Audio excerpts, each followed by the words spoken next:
요나 4장 펴시고 요나 4장 1절부터 11절 말씀인데 11절 말씀 같이 읽습니다. 요나 4장 11절 요나 4장 11절 같이 읽습니다. 오른손과 왼손을 분간하지 못하는 자가 12만 명이 넘고 또 많은 가축이 있는 저 큰 도시 느네웨를 내가 아껴야 하지 아니하겠느냐 하시니라. 예. 오늘은 내가 아껴야 하지 아니하겠느냐. 누가 아끼겠어요? 요나가 아끼겠어요? 누가 아끼겠어요? 내가 니느웨를 아껴야 하지 않겠느냐. 내가 아껴야 하지 아니하겠느냐 합니다.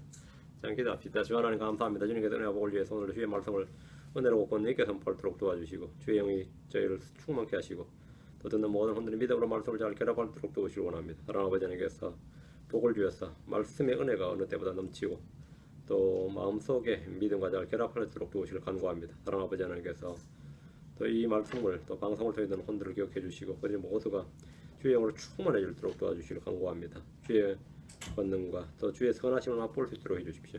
감사드리며 주의 성기도합니다. 아멘. 네.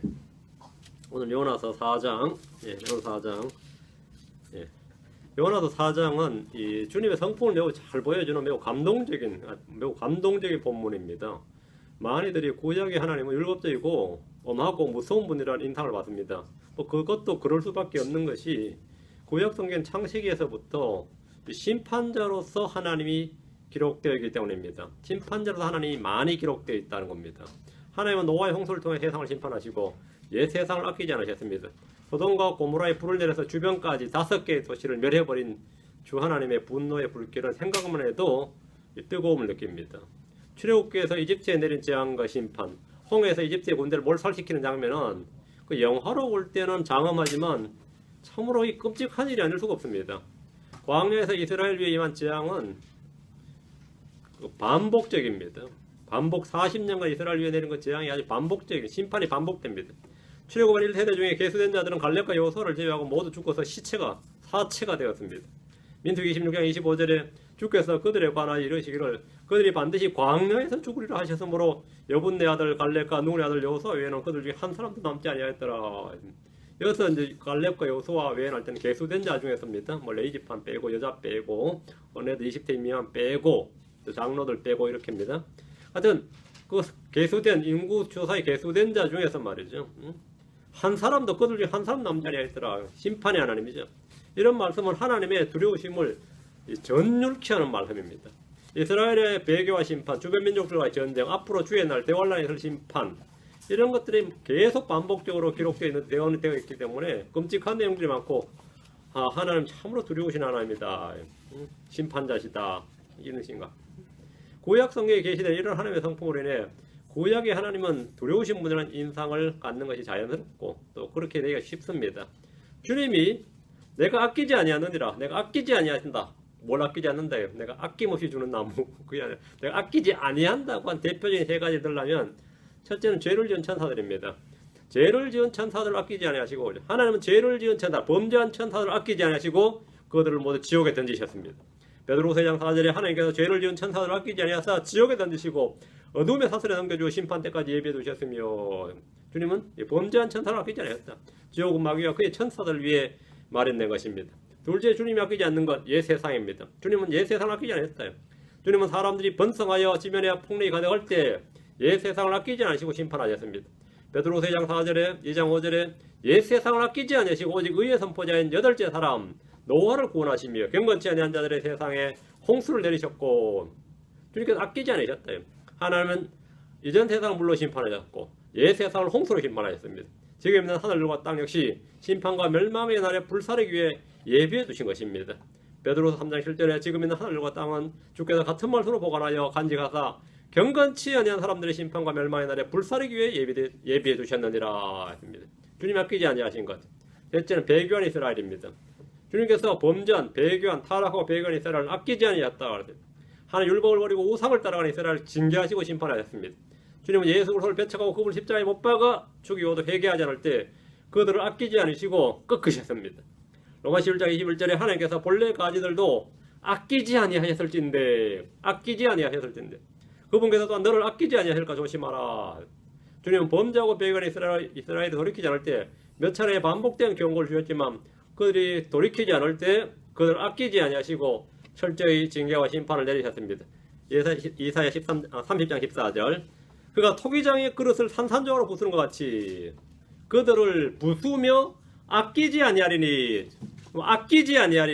이로써 사람이 그 부서진 곳에서 화덕에서 불을 담거나 고동에서 뜰만한 조각 하나도 얻지 못하리라. 아끼지 아니한다. 또 예레미야 13장 14절에 그들을 먼저 서로 부딪히게 하되 심지어 아버지들과 아들들이 함께 부딪히게 하리라. 주가 말하노라. 내가 그들을 불쌍히 여기지 아니하고 아끼지 아니하며 긍휼을 베풀지 아니하고 멸하리라 하라. 아끼지 아니하고 듣기에도 아주 끔찍한 구절들입니다. 주님은 왜 그리 혹독하게 그들을 다루신 겁니까?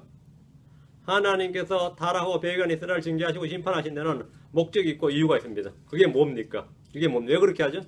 주를 알게 하기 위해서입니다. 주님께서 그들 가운데 계신다는 사실을 알게 하시기 위해서입니다. 에스겔 7장 4절 9절입니다. 에스겔 7장 4절 9절. 에스겔서 7장 4절에서 9절입니다. 에스겔 7장 4절부터 보죠. 에스겔 7장 4절하고 9절 두 구절 봅니다. 또 내 눈이 너를 아끼지 아니하며 내가 불쌍히 여기지도 아니하고 내 길들에 따라 내게 보응하여 내 가정한 일들이 내 한가운데 있게 하리니 내가 주인 줄을 너희가 알리라. 왜 아끼지 아니하셨냐 그러면 내가 주인 줄을 너희가 알게 하리라. 내가 주인 줄을 너희가 알리라. 이게 목적입니다. 심판이 없다면 율법에 기록된 주의 말씀이 그냥 적어놓은 그린 줄로 알 겁니다. 심판과 징계가 집행되지 않으면 그들은 자기들 속에 하나님이 계신 줄을 전혀 알 수가 없습니다. 우리는 징계와 고난과 환난을 통해서 주께서 나와 함께 계시다는 사실, 내 속에 거하신다는 사실을 확실히 알 수 있습니다. 9절입니다. 내 눈이 아끼지 아니하며 내가 불쌍히 여기지도 아니하고 내 길들과 내 한가운데 있는 내 가장 일들에 따라 내가 보응하리니 일들에 따라 내게 보응하리니 내가 너희를 치는 주인 줄을 너희가 알리라.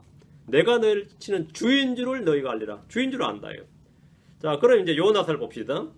요나서에는 이와는 전혀 다른 성품, 전혀 다른 하나님의 성품이 계시되어 있습니다. 요나서를 통해 볼 수 있는 하나님은 긍휼이 풍성하시고 오래 참으시는 분이십니다. 반대로 내언자 요나는 니느웨를 향해 전혀 긍휼이 없습니다. 요나서에 계시된 하나님은 은혜로우십니다. 죄인들을 심판하시지만 회개할 때 언제든지 그들을 용서하시고 또 뜻을 돌이키십니다. 재앙에서 뜻을 돌이키십니다.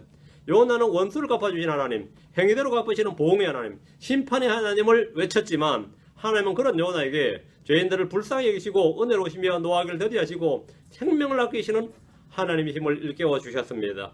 하나님은 죄인들의 멸망을 기뻐하시는 분이 아닙니다. 주님은 심판을 기뻐하시고 진노, 분노하는 걸 좋아하시는 분이 아니다 이 말.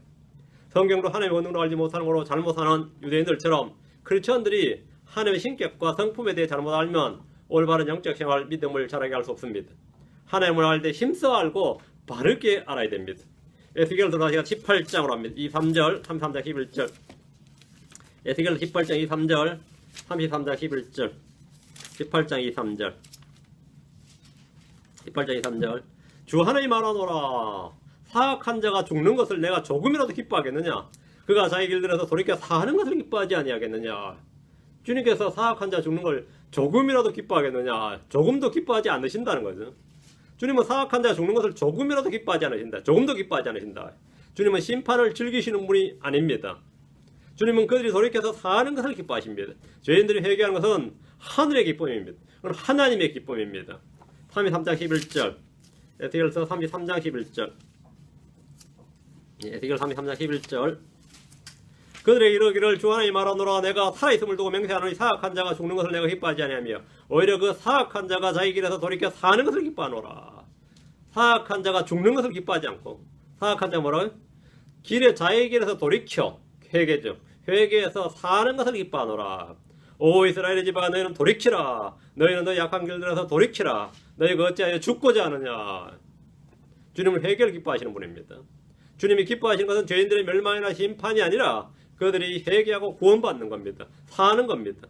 죄인들은 회개를 통해 죄의 사면을 받고 회개함으로 구원받는데 이것이 주님이 기뻐하시는 일입니다. 죄인들이 주를 기쁘시게 할 수 있는 유일한 방법, 제1의 방법은 뭐니? 회개하는 겁니다. 회개함으로 사는 겁니다. 죄를 버리고 자기 길을 버리고 자기 생각을 버리고 주께로 돌이킬 때 주님은 그 사람을 기뻐하십니다. 요나서 4장에서 특별히 볼 수 있는 주님의 성품은 주님이 아까워하시는 것, 주님이 뭔가 또 누군가를 아끼시는 겁니다. 주님이 아까워하시는 것, 아끼신 게 뭐예요? 너무 아깝다 이거. 응? 보통 이게 시집 가기 전에 딸들 둔 엄마들 그러죠. 내 딸이 아깝다 그러죠. 다 내 딸이 아깝다 그래요. 대부분 다 내 딸이 아깝다.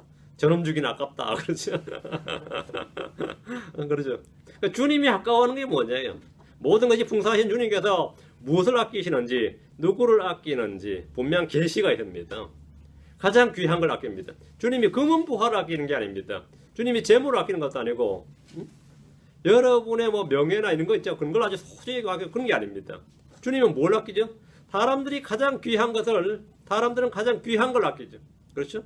사람들은 재물을 아낍니다. 가족을 아낍니다. 무엇보다도 뭘 아껴? 자기 생명을 아낍니다. 자기 생명을 가장 아낍니다. 그런데 주님은 가장 귀한 것을 아끼지 아니하십니다. 하나님 은혜를 위해서, 우리를 위해서 값없이 풍성히 주시고 베푸시는 분입니다. 내가 값없이 주리라. 누구든지 원하는 자는 값없이 취하라. 이렇게 말씀합니다. 주님은 생명수를 아끼지 않으십니다. 생명나무 실과도 아끼지 않으시고, 주님은 아끼지 않는다요. 주님은 귀한 것들을 값없이 주시고 값없이 취하러 가십니다. 가장 귀한 것, 또 자신의 독생자죠. 주님 뭐라 그랬어요? 거기다 로마서 8장 32절에서 자신의 아들을 아끼지 아니하시고, 자신의 아들을 아끼지 않으시고 우리 모두를 위해 그분을 내주신 분께서 어찌 그 아들과 함께 모든 좋은 것을, 또한 모든 것을 우리에게 값없이 주지 아니하시겠느냐. 또 구하는 자에게 뭐 성령을 더 풍성히 주시지 아니하겠느냐. 아들도 주시고 성령도 주시고 주님은 자기 생명을 내놓으시는데 그런 걸 아끼지 않는다 이거죠. 성경에 따르면 주님은 우리에게 모든 좋은 것을 아낌없이 주십니다. 주님은 곧바른 자에게, 곧바르게 걷는 자들에게 좋은 것을 아끼지 아니하신다고 말씀하셨습니다. 그럼 주님이 아끼시는 게 뭐예요? 그럼 주님이 뭘 아끼시는 것 같아요? 사람들이 가치없게 여기는 사람, 무가치하게 생각하는 것들을 주님이 아끼십니다. 이게 아주 독특한 거죠. 우리가 올 때 취향 독특하네. 그거 특이하다. 하나님은 가난한 자와 궁핍한 자를 아끼십니다. 사람들은 가난한 자와 궁핍한 자를 무시하고 경시하고 멸시하고 뭐 없어서 상관없는 사람이 있으나 만한 존재라 그러죠. 그게 무용해. 무용해. 시편 72편 13절에 가난한 자와 궁핍한 자를 아끼며 궁핍한 자들의 혼을 구원하시고, 주님 누구를 아낀다고요? 가난한 자와 궁핍한 자를 아끼며, 가난한 자와 궁핍한 자를 아끼며. 세상은 가난한 자와 궁핍한 자를 아무런 쓸모없는 자로 여겨요. 신경도 쓰지 않지만 주님은 그들을 아끼십니다. 주님이 아끼는 자들이 가난한 자와 궁핍한 자면 우리가 그들을 어떻게 되어야 된다는 거죠? 아껴야 된다 이거죠. 주님이 아끼는 존재들, 주님이 아끼는 존재. 사람들은 멸시하고 있으면 주님께서 그들에 대해 심판하는 거죠. 주님은 이스라엘을 아끼십니다. 말라기 3장 17절에 만군의 주가 말하노라. 내가 나의 보석들을 만드는 그날에 그들을 나의 소유로 삼을 것이요. 또 사람이 자기를 섬기는 자기의 친아들을 아끼는 것 같이 내가 그들을 아끼리니. 내가 누구를 아끼니? 그들을 아끼리니. 내가 그들을 아끼리니. 주님께서 아낀데 세상에 이스라엘 말하죠? 없애버려야 된다. 그러면 대대로 나오는 일이 뭡니까? 세상에서 이스라엘은 지금도 반이스라엘, 유대인들 미워하는 사람 많아요. 전 세계에서 지구상에서 없어져야 될 민족이니 없애버려야 되는 사람이니 히틀러가 안목이 있었다느니 괜한 짓 한 게 아니라느니 뭐 별별 소리 다 해요. 실제로. 주님은 이스라엘을 아끼신다 이거예요. 자기의 친아들을 아끼는 것 같이 내가 그들을 아끼리니. 주님은 심판받을 혼들, 죄인들을 아끼십니다. 내가 아껴야 하지 아니하겠느냐. 내가 아껴야 하지 아니하겠느냐. 주님은 자신의 성도를 아끼십니다. 오직 나는 너희를 아끼노라. 주님이 아끼신다고 말합니다. 주님은 아끼신다. 자, 오늘 요나서로 갑니다. 본문 갑니다. 요나 4장 1절. 그러나 요나가 그 일을 심히 못마땅하게 여기고 매우 분노하여 대언자 요나는 주의 말씀대로 니느웨의 말씀을 선포했습니다. 요나는 니느웨로 들어가서 하루 동안 다니면서 외쳐 이르기를 제 40일이 지나면 니느웨가 무너지리라. 이렇게. 이 선포를 들은 니느웨 사람들은 회개와 금식을 통해 뜻을 돌이키는 놀라운 일이 벌어졌습니다. 왕으로부터 시작해서 온 백성이 굵은 베옷을 입고 죄를 덮어쓰고 죄를 회개했습니다. 이런 이스라엘의 역사상 다윗 시대도 솔로몬 시대도 요시야 시대도 히스기야 시대도 없었던 일이에요. 놀라운 회개와 부흥의 역사입니다. 주님은 그들이 행한 일고 그들이 자기들이 악한 길에서 돌이킨 것을 보시고 그들에게 행하리라고 말씀하신 그 재앙에서 뜻을 돌이키시고 그들에게 그것을 행하지 아니하셨습니다. 요나는 니느웨 사람들의 회개나 금식이나 죄를 덮어쓰는 그 겸손히 행하는 것을 볼 때 자신이 먼저 중보하면서 말이에요. 주님 이들이 하는 걸 보시옵소서, 긍휼을 베푸시옵소서. 뭐 이래야 사실 정상적인 대언자죠. 응? 그렇죠. 니느웨 사람들의 반응을 보고 요나가 먼저 놀라가지고 주님 40일 뒤에 선포하신다고 한 걸 좀 다시 한번 재고해 보십시오. 이들의 긍휼을 베푸시옵소서. 뭐 이래야 사실은 우리가 일반적인 대언자 상이라고 알지. 그렇지 않아요? 뭐 이들을 죽이시려거든 차라리 저를 죽이시옵소서 하면 뭐 이거 완전 끝난 거고. 뭐 그 정도면 진짜 요나가 진짜 고래뱃속 갔다 오더니 완전히 사람이 달라졌구나 뭐 이래 되는데, 요나는 그 일을 뭐라고요? 심히 못마땅하게 여기고, 얘들이 지금 왜 이러는 게야? 평소 하던 대로 해. 놀던 대로 놀아. 죄 짓던 대로 지어. 응? 왜 갑자기 헛짓하냐 이거예요. 그 일을 심히 못마땅하게 여기고 매우 분노하여. 근데 분노한 거는 요나 3장 10절에 나온 그 일이에요. 주님이 재앙에 돌이킨 거예요. 이게 막 분노했죠. 응?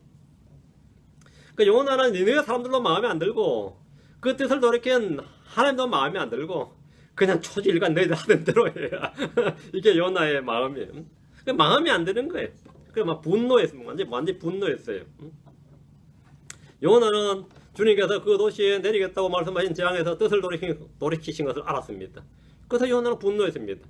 요나가 성령으로 충만한 대언자라면 이때에 니느웨의 온 도시 사람들 모아서 죄의 사면을 선포하고 주님께서 뜻을 돌이키신 것을 선포하고 함께 모여서 주께 제단을 쌓고 경배를 드리는 것이 마땅합니다. 맞죠?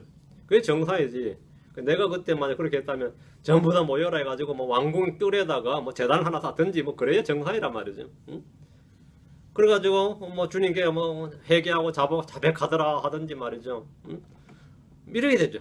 또 의와 절제와 낙올 심판 선포하고 더 이상 니느웨 사람들이 다시 악한 길로 가지 않고 의롭고 선한 길, 주의 길을 가도록 가르쳐야 됩니다.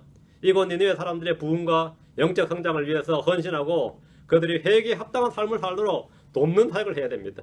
내가 이제 다시는 이스라엘 안 돌아가고 여기서 내 평생 남은 생애는 뭐 뼈를 사르리라, 뭐 뿔을 묻으리라, 뭐 이런 정상, 이게 일반적인 선교사들의 마음이죠. 이건 니느웨 사람들의 부흥과 성장을 위해서 말이야. 내 한 몸 바치리라 말이야. 그랬다면 요나는 신약의 사도 바울처럼 구약에서 이방인의 교사요 대언자로서 역사의 한 획을 그었을 겁니다. 구약에도 바울 같은 사람이 하셨다. 그 이름이 요나였으님은 이렇게 될 뻔했죠. 요나는 주님이 재앙에다 뜻을 돌이키신 일을 심히 못마땅하게 여기고 분노했습니다. 요나는 주께 불순종한 대언자이기도 했지만 그는 주께 분노한 대언자이기도 합니다. 주님께 분노한 사람이 성경에 두 사람 나와요. 누구죠? 첫 번째는 가인이죠. 요나는 주의 말씀을 듣고 그분을 붙잡고 그분을 꾸짖었던 베드로처럼 주님이 행하시는 일을 못마땅히 여기고 분노했습니다. 그 주님을 꾸짖었던 사람 한 명이 나오네요. 누구죠? 베드로입니다.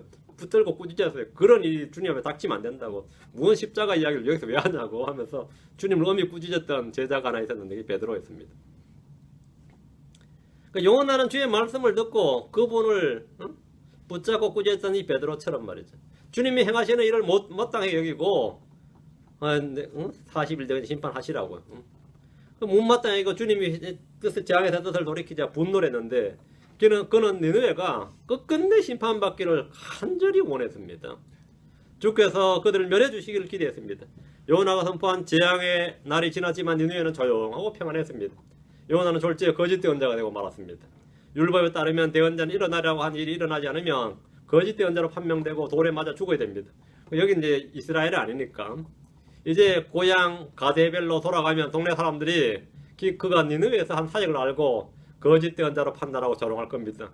네가 니느웨 와서 이런 짓 하고 왔다면서 니느웨가 어디 망했냐 이러면서는 이제 고향으로 돌아가지도 못하고 말이죠. 요나가 진짜 한마디로 하면 이거 난리 난 거죠. 이래저래 요나는 기분이 좋지 않았습니다. 사람의 분노는 주의 의를 이루지 못합니다. 성경은 분을 품어도 죄는 짓지 말라고 말합니다. 2절 말씀, 요나 4장 2절, 주께 기도하며 이르되, 분노한 가운데 기도했죠. 분노 가운데 기도하면 이제 뭐 해야 되죠? 평안을 주시옵소서 하든지 뭐 맞죠? 마음을 좀 가라앉히게 잠잠케 해달라든지 뭐 이런 게 기도 제목이 되겠죠. 근데 요나가 뭐라고 기도했나 한번 보세요. 주께 기도하며 이르되 오 주여 간구하오니 내가 아직 내 나라에 있을 때 내 말이 이러하지 아니하였나이까. 그러므로 내가 먼저 다시스로 도망하였사오니 이는 주께서 은혜로우시며 긍휼이 많으시고 분노하기를 더디하시며 큰 친절을 베푸시고 재앙에서 뜻을 돌이키신 하나님이신 줄을 내가 알았기 때문이니이다. 요나의 기도입니다. 주께 분노한 요나의 기도는 불평과 더불어 자신을 죽여달라는 기도였습니다. 이게 3절이죠. 내가 아직 내 나라에 있을 때 내 말이 이러하지 아니하였나이까. 이 말은 요나는 이미 일이 이렇게 흘러갈 줄을 알고 있었다는 겁니다. 요나는 이런 일을 예상했다 이거죠. 요나가 다시스로 도망한 것도 일이 이렇게 될 줄 미리 알았기 때문이라는 겁니다. 요나는 주께서 은혜로우시며 긍휼이 많으시고 분노하기를 더디하시며 큰 친절을 베푸시는 분이심을 알았습니다. 요나는 출애굽기 34장 6절 말씀 알았던 겁니다. 출애굽기 34장 6절에 주께서 그 앞으로 지나가시며 선포하시되 주로다 긍휼이 많고 은혜롭고 오래 참고 선함과 진리가 풍성한 주 하나님이로다 했는데 요나가 지금 이 말씀을 딱 알고 있었어요. 그는 성경을 아는 대언자였습니다. 무엇보다 회개하는 죄인들에게 재앙에서 뜻을 돌이키시는 하나님이신 줄 알았습니다. 이게 다시스로 도망간 이유입니다. 요나는 자신의 선포로 구약의 어느 대언자들, 신약의 어떤 사도들도 맛보지 못한 엄청난 부흥과 회개 역사를 이루었습니다. 베드로나 바울도 평생동안 복음을 선포했지만 어떤 도시에서도 이런 열매를 얻지 못했습니다. 성령이 임한 첫 번째 오순절에서도 주님 성천하신 후 첫 번째 오순절에 베드로가 선포했지만 3,000명이 회심했지, 이렇게 말이죠, 한 도시가 통째로 회심하니 이런 현대에 와서도 미국의 1차 각성, 영적 각성, 2차 영적 각성에서 없었던 일입니다. 엄청난 거예요. 많이들이 성경도 하나님도 알지 못해서 잘못하는 것과는 달리 요나는 하나님을 잘 알았음에도 잘못한 특이한 경우입니다. 요나는 내가 알았기 때문이다 이렇게 했지만 그가 안 하나님은 비상적입니다. 요나는 하나님의 마음을 알지 못했습니다. 하나님의 목적은 재앙과 심판과 멸망이 아니라 그들의 회개와 구원입니다.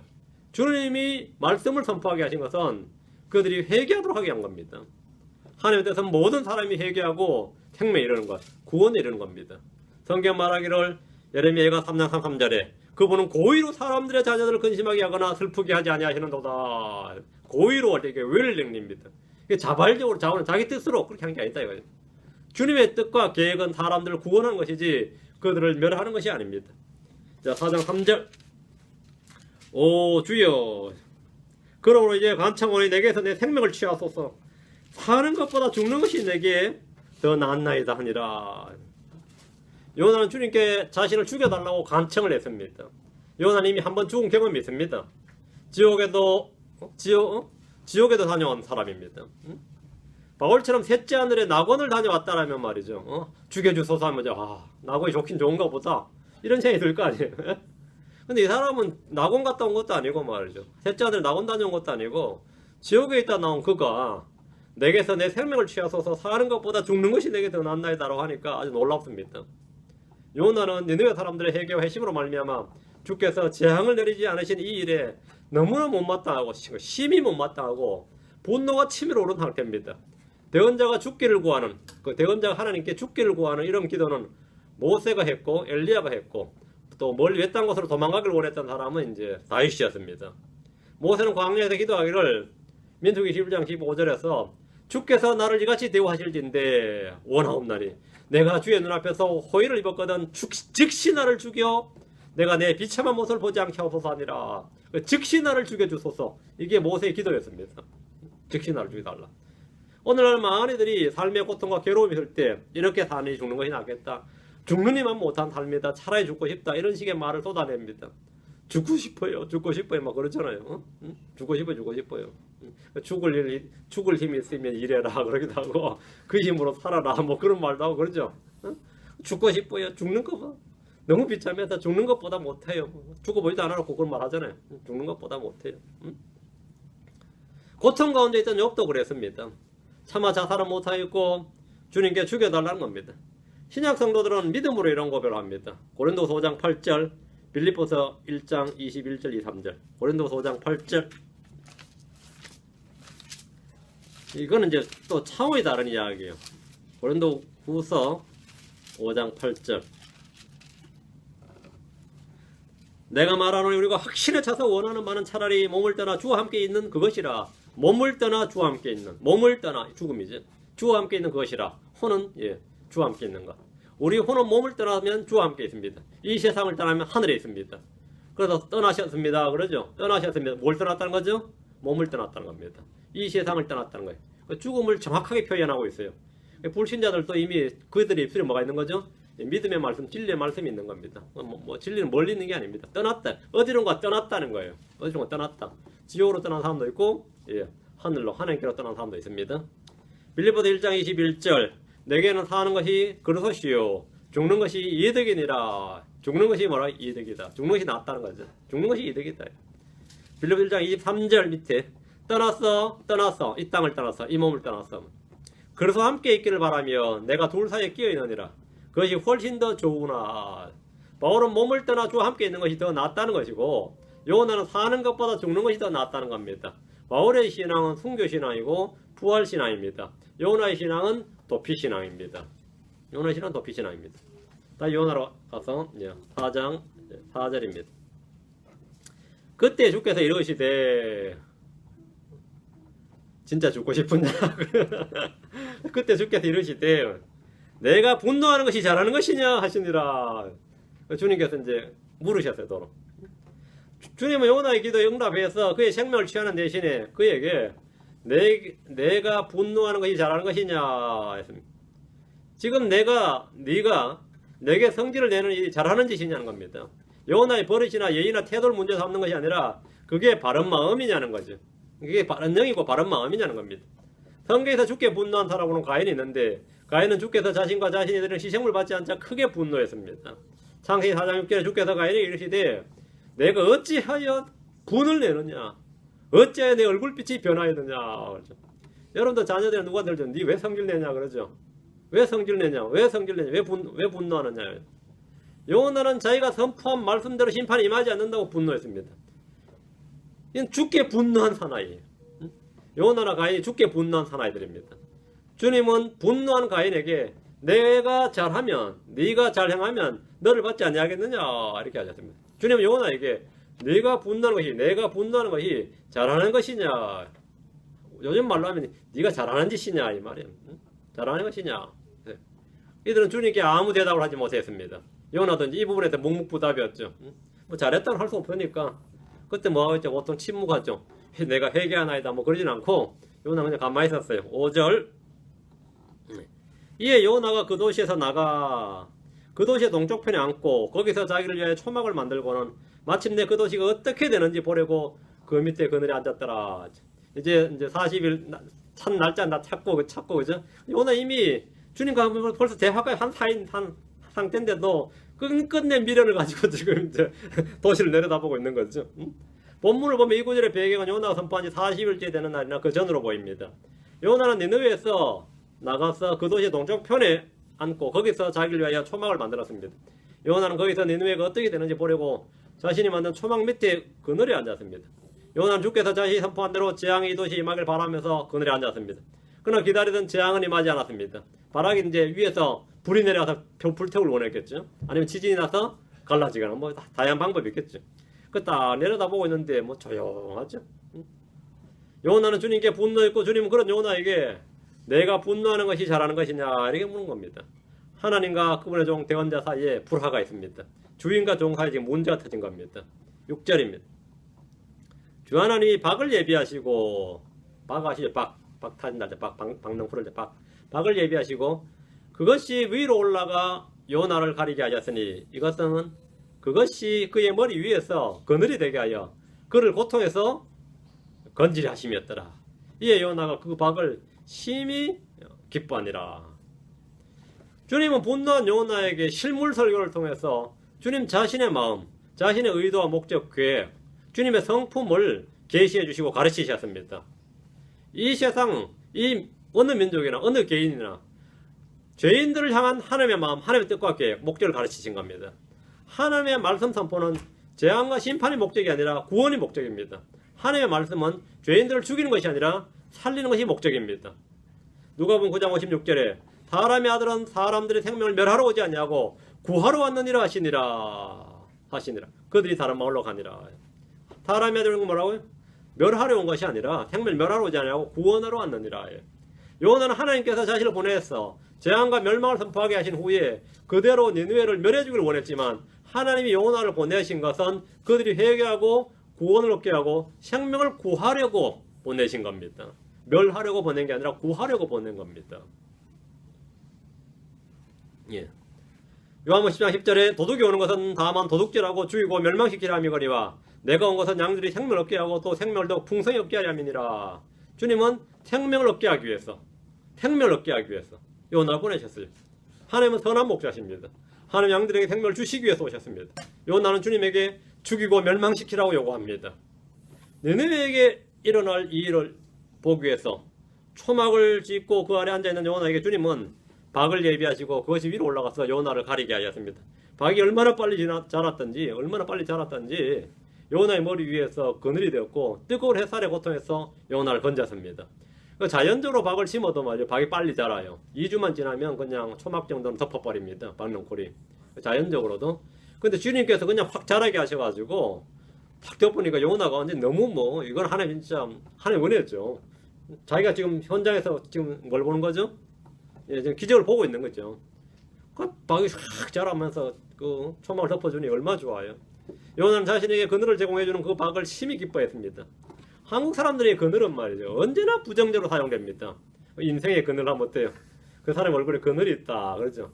그러면 그늘 하면 하여튼 부정적이에요. 마음의 그늘이다, 그늘진 땅이다. 그럼 좋은 땅 아니죠? 그늘진 땅이다, 그늘진 얼굴이다, 그늘진 노후다. 하여튼 뭐 그늘 하면 한국 사람은 좋은 말이 아닙니다. 좋은 뜻이 아닙니다. 중동의 뜨거운 열사에서 그늘은 언제나 좋은 뜻입니다. 그건 피난처고 안식처고 기쁨의 긍정적인 의미입니다. 그늘 하면 그건 주의 날개 그늘 그러죠. 한국 사람이 그늘 하면 뭐죠? 따뜻한 걸 원해는데 아이고 왜 햇빛을 가린 그늘 아주 나쁜 거예요. 성경 그늘이 아주 좋은 걸로 나오죠. 응? 안 그래요? 그늘을 있으니까 요나가 아주 좋아하죠. 요나는 자신의 머리 위에서 그늘이 된 박을 심히 기뻐했습니다. 이러니 박처럼 막 자기를 딱 이렇게 뜨거운 햇살에 구원해주고 고토에서 건져주고 말이죠. 너무 좋은 거죠. 박은 2주만 자라면 초막을 완전히 가릴 정도가 되는데 지금은 이거 뭐 하나님께서 은혜를 베푸셔서 그냥 확 자라서 자기를 덮어주니까 요나 심히 기뻐하니라 그랬죠. 아까는 심히 분노했는데 그죠? 박을 기뻐하고 사람을 싫어해요 지금. 요나는 이 감정의 표현이 분명한 사람입니다. 어정부정한 사람이 아니고 감정의 표현이 굉장히 분명해요. 노할 땐 노하고 분노할 때 분노하고 그렇습니다. 7절입니다. 그러나 하나님께서 그 다음 날 아침이 이를 때에 벌레 한 마리를 예비하사 그것이 박을 쳐서 시들게 하시니라. 하나님께서 이번엔 벌레 한 마리를 예비하셨습니다. 요나 인생을 위해 주님이 예비하신 건 4가지가 요나서에 나오는데 한번 생각해보세요. 주님이 예비하셨다 4가지가 나와요. 첫째는 바다에 빠질 때 큰 고래를 예비하셨다 그랬죠. 둘째는 지금 박을 예비하셨죠. 셋째는 벌레를 예비하셨습니다. 다음에 보면 8절에는 동풍을 예비하셨어요. 요나의 인생에 예비한 4가지입니다. 큰 고래, 예. 다음에 박, 벌레, 동풍입니다. 하나님 이런 것들로 요나를 가르치셨습니다. 요나를 가르치는데 사용한 도구들은 하늘의 빛이나 환상이나 스랍들이나 천사들이 아니었습니다. 하늘에서 올라오면 막 표적이 막 일어난다든지 뭐 그렇게 해서 요나를 가르친 게 아니었어요. 일상생활에서 평범한 것들 있죠. 평범한 것들. 그것들을 활용해서 요나를 가르치셨습니다. 크리스천들 중에서 환상이나 성례의 표적이나 은사들을 통해서 주님이 자신을 가르치고 계시를 주셨다고 주장하지만 대부분의 하나님의 가르침, 그 영적인 가르침은 일상의 생활에서 평범하게 사용되는 것들입니다. 여러분이 부엌에서도 하나님께서 부엌에 있는 음식물로도 하나님은 우리 가르칠 수 있고요. 막 누구 욕하다가 말이죠. 칼로 자기 살 베잖아요. 막 욕하며 요리하다 칼로 자기 살을 빼요. 그 막 깎다가 막 하다 보면 뭐 슬쩍 베이죠. 그럼 그 본능적으로 딱 뭐 이성이 생각이 되는데 내가 죄를 지었구나 싶어. 며느리하고 엄마가 오랜만에 딸과 엄마가 오랜만에 만나가지고 막 며느리 욕을 막 하게 되는데 막 신나게 욕을 해. 둘 다 크리스천인데. 그러다가 유리병에 든 김치 들고 나르다 퍽 깨졌는데 둘 다 아차! 둘 다 한꺼번에 튀쳐나온 소리. 아차! 둘 다. 그래도 뭐 가르칠 필요도 없는 거예요. 둘 다 아차예요. 하나님이 가르쳐 주시는 저도 일상에서 겪는 건 너무 많이 있어요. 너무 흔한 커피 마시다 말이야. 그 잘 마시던 커피가 막 기도로 넘어가지고 켈록거린다든지 옆으로 튀어가지고 와이샷을 빼리는 것도 있고 뭐 가만히 먹고 있는데 어느 놈이 쳐가지고 얼굴 내릴 때도 있고 그렇죠. 별별 일이 다 있죠 뭐. 이거 일상의 평범한 일로 하나님 가르치는 거예요. 하나님 가르치는 거죠. 여러분도 많을 겁니다. 차를 몰고 가다가 옆에서 휙 지나가는데 생명 위협을 한번 느끼죠. 오 주여 하면서 생명 위협을 느낀다고 실제로. 잘못하면 죽을 수 있었다 하는 생각을 하나님 싹 가르쳐 주는 겁니다. 가르쳐 주는. 하나님께서 일상에서 평범하게 사용되는 것들로 요단을 가르치는데 일상에서 여러 가지 사건이나 사고들이나 사소한 일들을 통해서 주님은 주의 교훈과 진리를 배우게 합니다. 여러분이 깨어있다면 집안일을 하거나 운전을 하거나 장을 보거나 교회에 오거나 관계없이 어느 곳에서나 언제나 늘 영적인 배움을 얻을 수 있습니다. 요나는 주께서 예비하신 박을 보고 심히 기뻐했습니다. 그러나 그 박을 쳐서 시들게 하신 분도 주님이십니다. 요나는 주변에서 일어나는 이런 일들이 자연 발생이 아니라 또 우연이 아니라 모두 주의 뜻대로 일어나는 일들이다. 주의 뜻대로 일어나는 일들, 주님께서 가르치신 일들이다 이거죠. 8절입니다. 8절 해가 뜰 때에 하나님께서 뜨거운 동풍을 예비하셨고 또 해가 요나의 머리에 내리쬐매 그가 기진하여 스스로 죽기를 바라며 이르되 사는 것보다 죽는 것이 내게 더 낫나이다 하니라. 한번 또 나왔네요. 이게 이런 사람들은 치유받기 전까지 이게 반복돼요. 죽어뿐다 한 사람 있죠. 그래도 내가 죽어버리겠다는 사람 차라리 낫고요. 죽이 뿐다 그러면 더 나쁜 거야. 이건 진짜 위험해. 자기가 죽어버린다 그러면 혼자 자살하고 마는 거지만 죽여버린다 그러면 이건 진짜 심각해요. 제 친구 아버님도 뭐 술만 막 드시면 죽어버리고 싶던데 그게 사실 몰랐던 거, 우울증이라는 걸 몰랐던 거죠.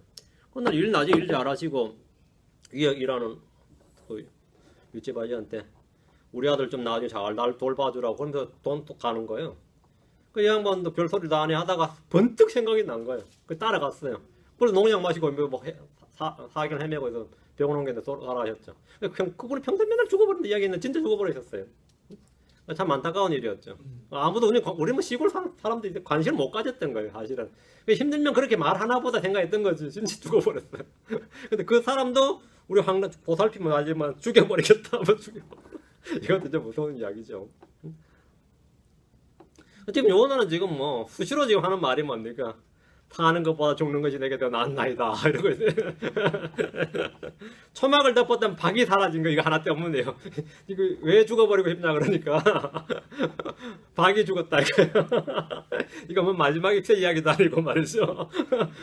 초막 덮던 박이 죽었다 이거 박이 죽었다. 초막을 덮었던 박이 사라진 데다가 해가 뜨면서 하늘에서 뜨거운 동풍을 불게 하심으로써 요나는 죽을 지경했습니다. 아마 요나 머리가 대머리였을 겁니다.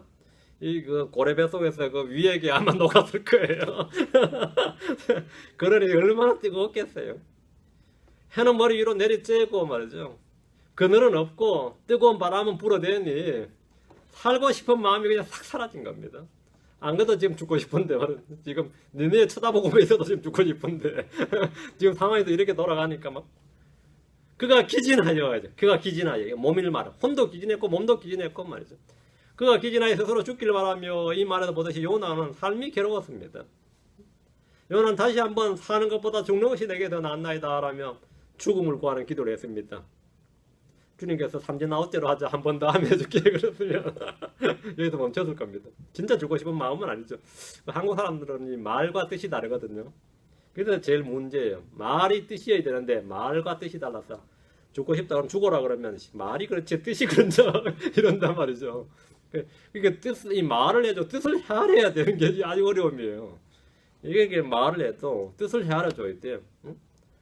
같이 놀러 가자 그러면 안 가 그래요. 그럼 가지 마라 그러면 한 번 더 권해야지 그것을 또 딱 매정하게.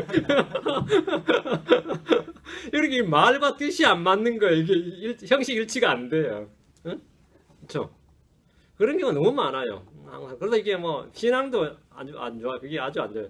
이 뜻이 안 되니까 말과 뜻이 안 맞으니까 그게 그 뜻일까요? 이런다고.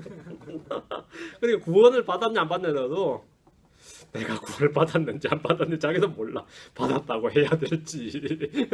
이게 뭐 평생을 그렇게 살아본 거예요. 어릴 때부터 평생을 자기를 속이며 살아오고 남을 속이며 살아오고. 그게 화법에서 다 드러나는 거예요.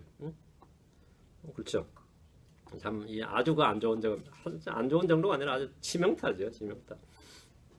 말이 뜻이 아닌 민족이 유대인들 비슷합니다. 말이 뜻이 아닌 민족이에요. 그게 그런 뜻이겠느냐고. 말을 문자 그대로 익명 그대로 듣는 대로 못 믿는 거죠. 사랑한다 해도 사랑한다가 맞는지 안 맞는지 우리는 몰라. 말이 그렇다는 것이 뜻이 그런지는 아는 건 아니니까. 그렇죠. 말이 그렇다는 거지.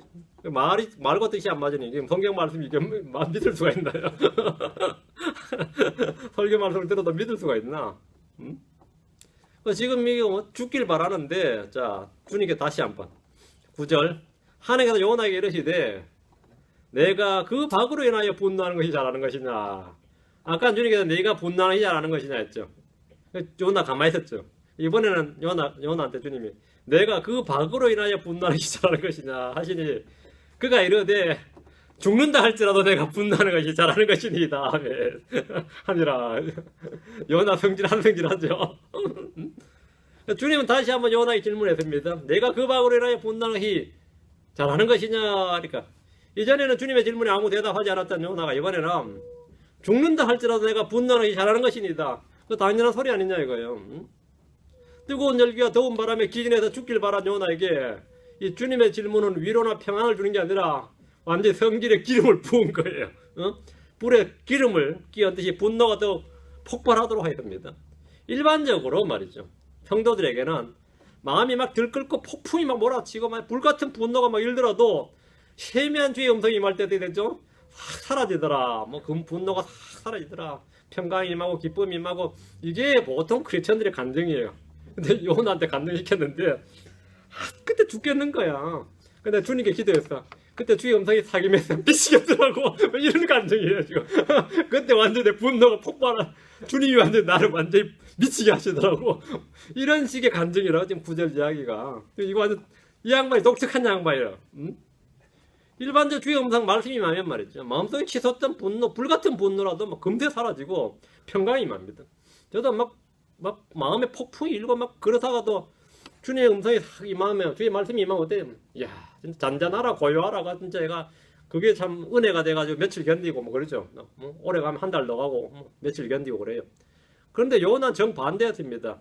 이걸 가지고 이제 요즘 사람 뭐라 하냐면 행동과잉, 분노 조절 장애, 스트레스 증후군, 뭐 충동 조절 장애 뭐 이러는 겁니다. 이런 증상을 지금 보이고 있는 거죠. 요나는 주님 앞에서 죽는다 할지라도 내가 잘한 것이니다 하면서 앞뒤 분간을 못하고 막말을 쏟아냈습니다. 요나를 내리쬐는 햇볕에 뜨거운 동풍에 기질한 요나에게 임한 주의 말씀에 요나의 분노는 용암처럼 폭발해 버린 겁니다. 우리 동주도 나한테 뭐라 그래도 가만히 있다가 언제 한번 폭발하면 말이죠. 가관이에요. 한 번씩 폭발하면. 근데 사람이 다 그래요. 어린애도만 아주 조금 어린애도 한번 분노 폭발할 때가 있어 보면. 근데 지금 요나가 지금 하나의 분노 폭발한 거예요. 10절 그때에 주께서 이르시되 내가 수고하지도 아니하고 자라게도 하지 아니한 박 곧 하룻밤 사이에 났다가 하룻밤 사이에 없어진 그 박을 불쌍히 여겼거든. 요나는 박을 심지 않았고 박을 돌보거나 자라게 하지도 않았습니다. 내가 수고하지도 아니하고 자라게도 하지 아니한 박이란 말대로 이 박은 주님이 예비하시고 자라게 하신 겁니다. 우리가 이 세상에서 누리는 대부분의 것이 우리가 수고하지도 아니하고 자라게도 하지 아니한 것들입니다. 하늘이나 땅이나 바다나 산이나 강이나 숲이나 나무와 풀이나 우리가 보는 모든 것 우리가 수고하지도 자라게도 하지 아니한 것들입니다. 우리가 물을 마시지만 물을 만든 사람은 없습니다. 우리가 숨을 쉬지만 공기를 만든 사람은 없습니다. 요나의 초막 위로 그늘을 만들어 두던 박은 요나가 수고한 것이 아니라 주님이 수고하신 것입니다. 주님이 주신 것들은 평소에 모르고 지내다가 그것이 없어질 때야 비로소 그것의 가치를 알게 됩니다. 그것이 없어지면 너무 불편하고 힘들고 분노가 막 일어납니다. 주님이 값없이 주신 것들을 주님이 취해 가실 때 전혀 감사함도 모르고 지냈던 것들이 내가 분노로 나타나요. 주님 이러실 수가 있나이까. 왜 이게 갑자기 없어지냐. 내가 왜 이래 됐냐. 그렇죠? 그럴 때 막 소중함을 알게 되면서도 소중했다. 그래 주님 그동안 잘 썼습니다. 감사합니다. 뭐 이런 사람은 없어요. 분노하지. 하룻밤 사이에 났다가 하룻밤 사이에 없어진 그 박을 기뻐했던 요나가 지금은 그 박을 불쌍히 여겼습니다. 박보다 귀한 것이 뭐죠? 사람입니다. 이 박보다 귀한 것이 사람이에요. 주님은 안식을 준수를 촉구하는 유대인을 향해서 사람이 양보다 귀하다. 사람이 안식을 보다 귀하다고 말씀하셨습니다. 마태복음 12장 11절 12절에 그분께서 그들에게 이르시되 너희 가운데 어떤 사람의 양 한 마리가 있는데 그것이 안식일에 구덩이에 빠지면 그가 그것을 붙잡아 올리지 아니하겠느냐. 그러하거든 사람이 양보다 얼마나 더 귀하냐. 사람이 양보다 귀하다. 얼마나 더 귀하냐. 그러므로 안식일에 잘 행하는 것이 율법에 맞는 일 아시고 사람은 양보다 훨씬 더 귀합니다. 사람은 안식일보다 훨씬 더 귀합니다. 사람이 안식일을 위해 있는 것이 아니라 안식일이 사람을 위해 있는 겁니다. 사람은 율법보다 귀합니다. 한 사람의 혼은 천하보다 귀합니다. 사람의 생명은 온 세상보다 귀하며 혼을 대신할 것은 아무것도 없습니다. 마태복음 16장 26절에 사람이 만약 온 세상을 얻고도 자기 혼을 잃으면 그에게 무슨 유익이 있겠느냐. 온 세상보다 귀한 것이 혼입니다. 온 세상보다. 마가복음 8장 37절에 사람이 무엇을 주어 자기 혼을 대신하게 하겠느냐. 혼을 대신할 수 있는 것은 아무것도 없습니다. 생명은 음식보다 귀하고 몸이 옷보다 소중합니다. 혼은 몸보다 귀합니다. 믿음에 달려는 불로 달려는 없어지는 금보다 훨씬 더 귀합니다. 더 귀한 것을 알아야 됩니다. 더 귀한 것과 덜 귀한 것, 이 가치의 중요소, 우선순위라 하는 거, 이걸 가치관이라 그럽니다. 가치관이라 그래요. 더 중요한 것, 더 가치 있는 것하고 더 가치 없는 것을 맞바꾸면 안 됩니다. 그 우선순위를 뒤바꾸면 안 돼요. 그게 가치관이 전도됐다 그럽니다. 혼이 몸보다 귀하죠. 혼이 당연히 몸보다 귀하죠. 사람의 몸은 재물보다 귀한 거죠. 그렇죠? 믿음에 달려는 금보다 당연히 귀한 거죠. 이건 너무나 당연한 상식이고 지식이지만 사람들이 잊고 살거나 무시하고 삽니다. 하나님이 요나에게 박보다는 사람이 더 귀하며 박을 아끼는 것이나 박을 불쌍히 여기는 것보다는 사람을 더 아끼고 불쌍히 여겨야 한다는 사실을 지금 가르치고 계십니다. 주님은 말씀하시기를 마태복음 10장 31절에 그러므로 너희는 두려워하지 말라. 너희는 많은 참새보다 더 귀중하니라. 이 말씀 듣고 참 황당했어요. 너희는 많은 참새보다 더 귀중하니라. 당연한 소리 아닌가? 참새보다 더 귀하지 그럼. 너희는 많은 참새보다 더 귀중하니라. 주님께서 사람의 가치를 매길 때 너희는 하늘의 천사들보다 귀하니라. 그룹들보다 귀하니라. 스랍들보다 귀하니라. 그럼 어때요? 와, 사람의 가치가 엄청나네. 그런 생각이 들죠? 저 개보다 귀해 그러면 저 참새보다 네가 더 귀해 그러면 이거 욕이지 이게. 주님이 사실 많이 너희는 많은 참새보다 더 귀중하니라 이랬어요. 사람의 가치를 이렇게 하더니 야 이거 뭐 너무 당연한 소리죠. 근데 주님이 지금 하시는 말씀은 참새들도 먹이시는 하늘의 아버지께서 그보다 더 귀중한 사람을 먹이지 아니하시겠느냐 이 말이죠.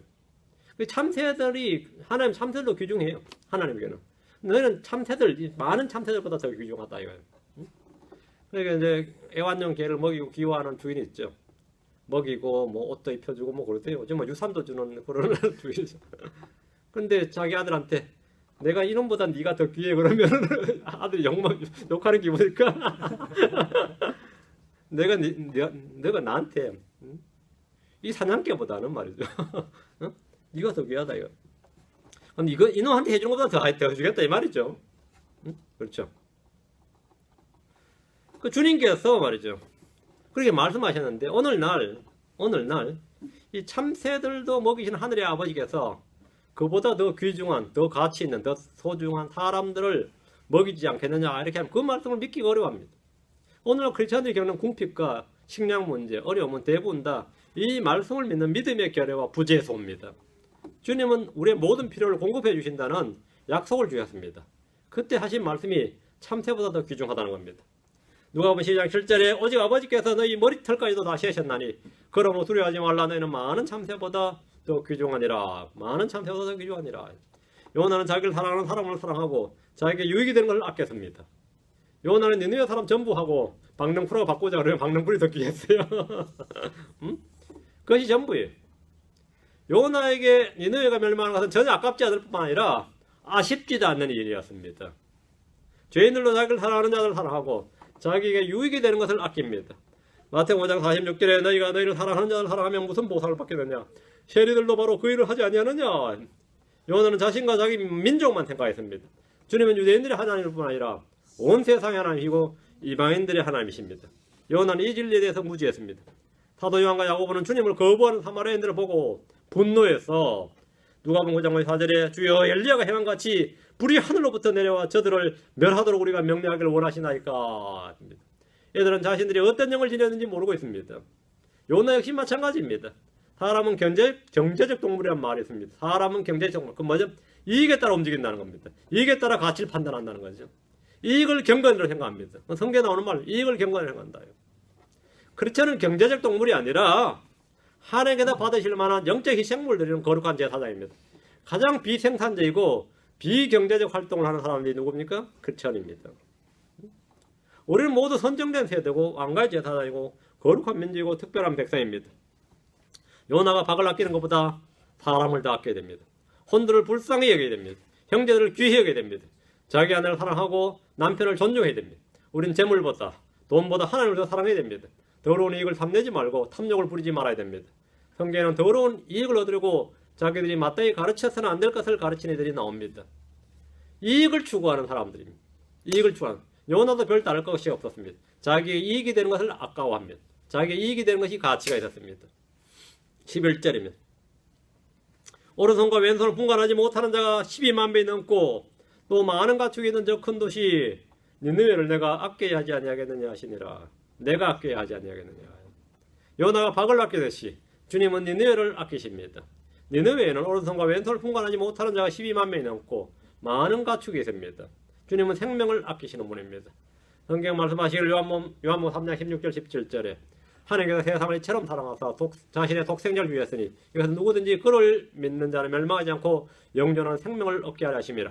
하나님께서 자신의 아들을 세상에 보내신 것은 세상을 정죄하려 하심이 아니요 그를 통해 세상을 구원하려 하심이니라.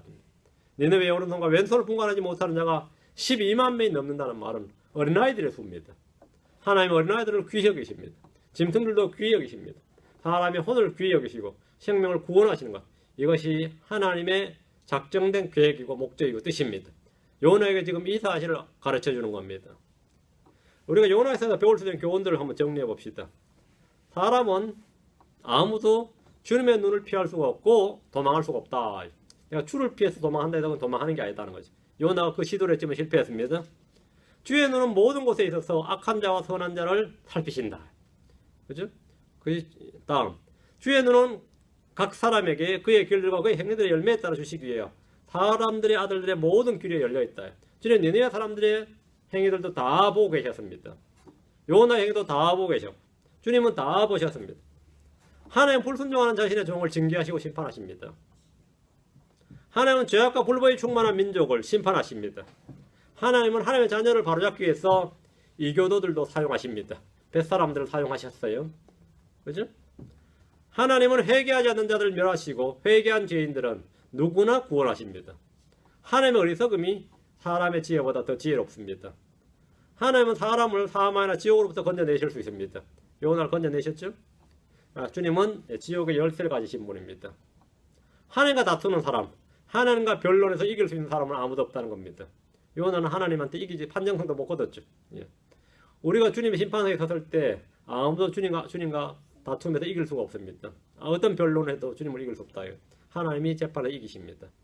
하나님은 자신의 종을 가르치기 위해서 박과 벌레와 동풍과 고래와 바람 등을 사용하셨는데 환경을 사용하신다. 하나님께서 우리를 가르치기 위해서 우리의 삶에 있는 모든 환경을 사용하시는 분입니다. 이런 것들은 이제 여러분이 요나서에서 교훈을 얻는 겁니다. 그 교훈을 뽑아내서 얻으시면 됩니다. 하나님의 질문에 요나는 아무 대답이 없었습니다. 그리고 요나서는 끝을 맺는데 마지막에 보면 킹제임 성경에 보면 이 물음표로 끝나는 성경입니다.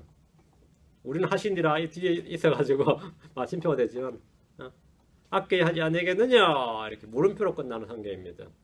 요나는 분노하는 자신의 종 요나에게 하나님의 질문으로 끝을 맺습니다. 이게 하나님의 답변이었습니다. 그 질문으로 답을 해주신 거죠. 우리는 각자 모두 주님 앞에서 대답할 말을 준비해야 됩니다. 우리가 많은 걸 질문할 때 주님께서 이렇게 답해 주실 수 있습니다. 내가 너희 하나님이 아니냐 이렇게. 그 한마디로 그냥 끝이. 응? 그 한마디로면 끝이지 뭐 더 이상 뭐 우리 왈고 할 수가 없는 거죠.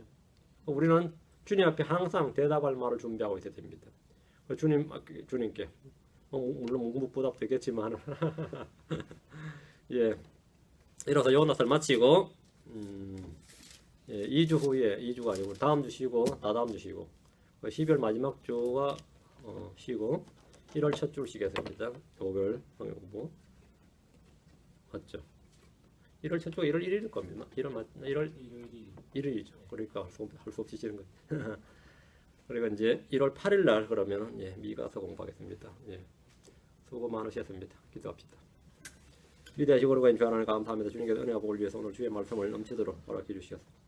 들은 바 모든 말씀들이 마음에 잘 결합해서 믿음으로 결합해서 마음에다 양식이 되게 하시고 또 선한 이 영적 그런 이 지각의 열매를 맺는 그런 선한 영적 양식, 영적 씨앗이 되도록 믿음의 씨앗이 되도록 도우시길 간구합니다.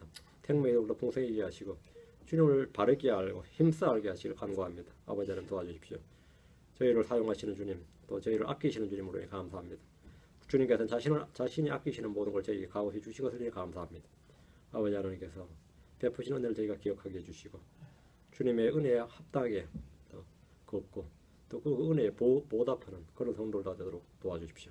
감사드리며 주의 성기도합니다. 아멘.